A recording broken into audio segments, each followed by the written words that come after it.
Hey everybody, welcome back to the channel. Today we're going to talk about memory cards. I had a question from a viewer on one of my prior videos. I talked about how to set up the memory cards in your X-T4 system. And if you want to see that video, I will link it above. I love questions. I love learning about the X-T4. These questions actually help me kind of research, and I'm happy to share them in videos. So if you do have a question on anything on the X-T4, let me know down in the comments. Be happy to answer it for you and maybe do it in a video. So onto memory cards. The question I had, what is the best memory card for your Fuji X-T4 camera? And there's a couple of versions of SD cards and it can be kind of confusing. So the Fuji X-T4, as you know, has two memory card slots and they are both UHS-II compatible. What does that even mean? This video is not going to be techie or geeky by any means, but let's just kind of do a simple overview about what that means. UHS-II, there was a version before.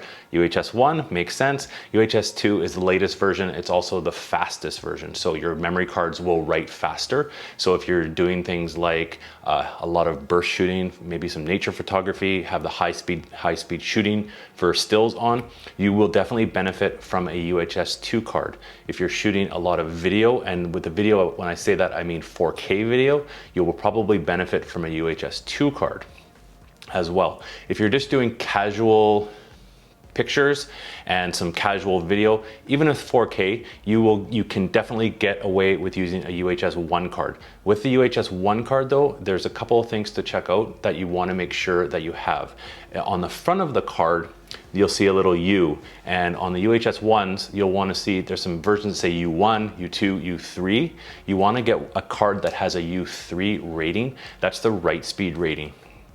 And you want to get the fastest UHS-I card possible. That will allow you to record 4K video. If you get some of the older, cheaper SD cards, UHS-I, you won't be able to record video properly. It will only record for a little bit. It'll conk out or it won't even work in the first place, depending on your card.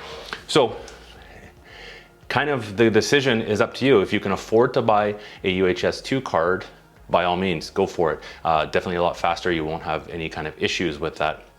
That being said, the cost of a UHS-II card is typically more than double over the comparable UHS-I card of the same size. So if cost is a factor, and let's be honest, it usually a lot of times is, I would get a high quality UHS-I card. You'll want to make sure you get the rating of U3. Some of the good ones are like the SanDisk Extreme cards. Those are the ones that I use on my camera for shooting, and there is no issue shooting 4K. There's no issue with burst shots, and I mean, I don't do a ton of video outside of a YouTube channel, but they do work fine, and the cost is quite fine. You know, instead of spending almost $200 on a card, you're spending about $50 on a card. So UHS-I is usually fine. Get a high quality one. If you have some cards left over from possibly like an older camera that you had, they will still fit in the camera. It's still the same SD card. You just won't have the same speeds to be able to record video. This is a card that I have. This is a U1 card. I had this on my Sony. It was perfect for that because the video was only 1080. It wasn't 4K.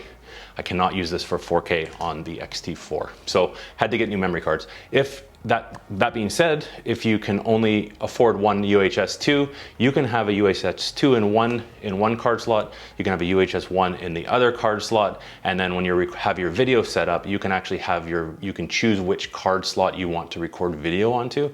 So you can spend the money on a good video card and have the video recorded onto that card, and on the other slot you can have for pictures.